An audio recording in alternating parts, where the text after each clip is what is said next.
Andrew. How long is this interview going to be? About 20 minutes. Cool. So I'm here today with Joe Sanders of Beyond Belief, the movie, and I am very excited to have you. Welcome to the program. Thanks for having me, Andrew. It's a pleasure. So I had to ask, what made you choose to do a movie about Petra? Well, let me clarify that for a second. The movie is not about Petra. We made a movie with Petra, okay? So we have this idea, to make this film about kind of like pulling from some high concept movies like from the 80s, movies like Field of Dreams, movies like The Goonies, movies like The Karate Kid. And we came up with this idea for this kid who hears a voice, and he has to kind of like figure out what that means. And we thought, well, it'd be kind of cool if it was like maybe God was, speaking to some kid or something.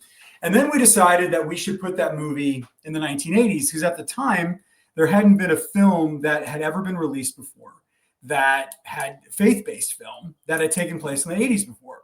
So now I know more recently, Unsung Hero came out in 2024, which took place in the 80s as a biopic. And there's another film called Electric Jesus that came out a few years ago. I don't know if you're familiar with that. It's about a Christian rock band in the 80s. It's not necessarily a faith-based movie, so the faith-based market didn't really pay that much attention to it. So we said, hey, why don't we make like a pop culture 80s film that's faith-based? When doing so, I said, hey, if we're going to do that, we want to have a really authentic film. So let's have a really awesome soundtrack to this movie. So I went through and I started listening to all the 80s Christian rock I could find went down the Spotify rabbit hole, started listening to DeGarmo and Keys, started listening to Res Bands, started listening to all these stuff, and of course Petra. And I found the song Beyond Belief by Petra. And not only did I think it was the best song of the era, I thought it was our movie. It was what our movie was about. And I said, hey guys, I wonder if this band Petra, right, would do this with us. And we could feature their music in the movie. So we called them up, we went and saw them, and I talked to them and we said, hey guys, I don't have any money and I'm not calling from Hollywood, but I got this idea. What do you think? And the guys at Petra said, sounds great. And so there we are. So what really inspired the idea for you to direct the film for Beyond Belief? So I am the executive producer. So I brought this to the team, and we had this, we just felt like this vision of, that God is like speaking to us all the time. Like if we're Christians, we have the Holy Spirit inside of us. That means that God is, a part of the Holy Spirit is a part of us and it's speaking to us. And I think going on day to day, sometimes the Holy Spirit is nudging us to go this way or that way or do something small. Other times the Holy Spirit is nudging us to do big things, take big leaps of faith. And we really felt inspired to kind of tell a story about, what would happen, if we lived out what God's dream for our life really was. And so we came up with this concept about that, where this boy who's going one way and has a path, and all of a sudden he hears God intervenes in a very, unusual way and nudges him to go the other way. It's that faith versus reality equation that we all have to deal with, right? And so that's really what inspired us. We really want people to walk away from Beyond Belief and saying, that thing on your heart that God's been like telling you to do, and you've been here trying to get nudged to do, and you kind of think it's too hard or it's impossible or I can't do that or whatever. Maybe take a step in that direction and see what God might do. So what do you hope that viewers take away from watching the film Beyond Belief?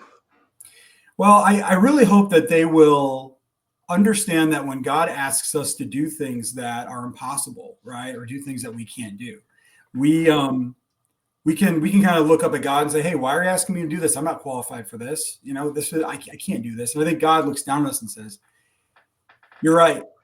You're not qualified and you can't do it. But if you trust me, I will go before you, right? And I will make your enemies footstools at your feet. So we just really want people to walk away from the fact of saying, like, maybe just understand you're not qualified, but that's not why God asked you. He didn't ask you because you were qualified. He asked you because that's what that's his plan for you. So take a step in that direction and see what God might have for you. So I have to ask, when creating the soundtrack for this movie, were you always a Christian rock fan? Yes, always a Christian rock fan. I grew up in a Christian home. I might be just a tad young on the Petra spectrum, but I definitely grew up listening to this kind of music. And when we went into find, what we thought was the sound for Beyond Belief, it was a lot of fun. I heard a lot of bands I had not heard before. At first, we thought we should do a compilation where we should pick all these bands because nobody ever pays attention to 80s Christian rock. No, it's like a genre of music. It's like this throwaway. Nobody cares. Nobody pays attention. Nobody has any respect for the genre. And then we really decided though that, wow, Petra really has, it really is sort of the darling of this era. Not that there's not other groups, but what a catalog, what a ministry. And so, being a rock fan, Christian rock fan myself, and then really sinking my teeth into all of Petra's catalog again, really spending the time to do that it was a lot of fun. It's been a lot of fun. Not to mention John Schlitt's testimony of everything that he's been through and how he came to Christ. Absolutely, I'm humbled to call John Schlitt and Bob Hartman my friends. I've spent a lot of time with them over the past few years, getting to know them, working with them. They are the real deal. They are absolutely the real deal with some of the more polarizing stories that have come up in Christian music recently. You're looking at the real deal. These guys are in it only for one reason, that it's a ministry. They're rock stars, but that's not why they're there. And John, I just got to hear John's testimony from him firsthand, which you relate to, and it's unbelievable. It's kind of like this. It's sort of almost like a parallel to what our movie's about, and the fact that John, after all his trouble was going this direction, he kind of put music away, and God came in and said, "No, I don't want you to. I've been getting you ready. I've been training you for a time such as this, where I'm going to put you in charge, put you at the head frontman of the biggest Christian rock band in the world, and we're going to take them, exponentially." And so it's neat to have those guys involved with the project. And I hope one of the hopes I have for Beyond Belief is that not only will people come watch the film and enjoy it and be inspired by it, but that we're introducing Petra's music to a whole new generation. We're this is a family movie made for a modern faith-based audience. So we're really hoping that young people who've never heard Petra before will go check them out, research them, and maybe hear what John and Bob have to say about that. So, being the producer of Beyond Belief movie, I have to ask you, what was your biggest challenge in producing this film? Biggest challenge was making an 80s movie. So when you make we're not a huge studio. We've made 2 other films that have been in the market. We made a movie called One Hit from Home. That was on Netflix and everything. And then we made a movie called Grace Wins, which came out last year through Bridgestone Media. And it's kind of everywhere. Those were films that were modern. They're, relatively small budgets. This was a decent budget for Beyond Belief. But when you're making a movie that's an 80s period piece, everything in the movie has to be 80s. Everything. Every location, every costume, every car, and so on a not having a huge budget for this, which we didn't, it was incredibly challenging. We're beyond blessed by the team that we had that worked just tirelessly. I mean, tirelessly to pull this off. It was very hard, but I'm really proud of the work that our team did. I think it came out pretty good. I think it really, really good. Really, really good. Have you had any reviews yet about the film and that you heard that's really encouraged you? We haven't. The movie has not come out yet. So we're almost done with the film. We're finishing post-production right now. We should have it. We're going to have it done real soon. We're just in the final stages of post-production. We're hoping to have the film out sometime next year. But I would say this, just in terms of what we have put out in the market, we're pretty active on social media with what we've done, and the response has been tremendous. We actually got to go on tour with Petra to kind of promote the film through kind of like a crowdfunding kind of thing, and we got to meet a lot of Petra fans. The response, we told them what we were doing, the response was through the roof. It was more than what we had bargained for. So no, nobody's seen the film yet. That's the one thing. We haven't shown it to anybody outside of our core team. But hopefully sometime soon we'll we'll get it out, and then we'll see what God has for it. Wow. So any big premiere plans or anything like that? Not yet. So we'll keep everybody posted. If you keep an eye on our social media pages, we as soon as we know something, we will. This business is, you have to be very patient in the movie business. It takes a long time to make movies, and it takes a long time to get movies out. However, and we've had a lot of people. They're asking us and they want to know. And trust me, nobody wants to have this movie premiered out more than me at the moment. But we feel like, as a lot of movies are, you have this thing that you created, and we feel like we have something really special. We feel like we've been blessed to be a part of something we think this is a really, really special project, and we think we need to make sure we're being really good stewards with it. We're doing our due diligence so that we make the most excellent film we can, and that we put it out in the right way so it can influence the most people. And that just takes time. But keep an eye on our social media pages. We should have something, hopefully something soon. So when casting the different cast members, was there one actor or actress that you knew you had to have in the film? Yes. So, I mean, we were, again, beyond blessed with the actors that we have in this film. They're amazing. Whether it's Carson Leaders, or it's Ryan Barnes, James C. Burns.